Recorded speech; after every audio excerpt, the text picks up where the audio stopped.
ایک شخص جو اپنے آپ کو بڑا دانشور اور فلسفی سمجھتا تھا، امام شافعی رحمۃ اللہ علیہ سے بحث و مباحثہ کرنے لگا۔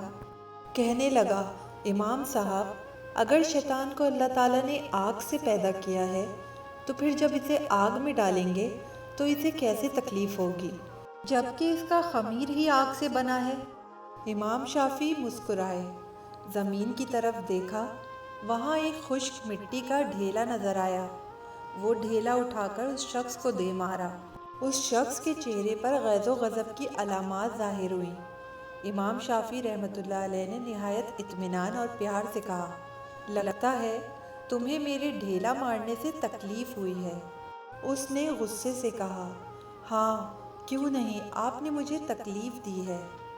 امام شافعی رحمۃ اللہ علیہ نے فرمایا، یہ کیسے ممکن ہے کہ تم مٹی سے بنے ہوئے ہو اور تمہیں مٹی سے تکلیف ہو؟ اس نام نہاد فلسفی کو جواب مل چکا تھا۔ بحث اور جھگڑا ختم ہو گیا۔ اس کو معلوم ہو گیا کہ شیطان آگ سے پیدا ہوا ہے اور اسے اللہ تعالیٰ آگ ہی سے عذاب دیں گے۔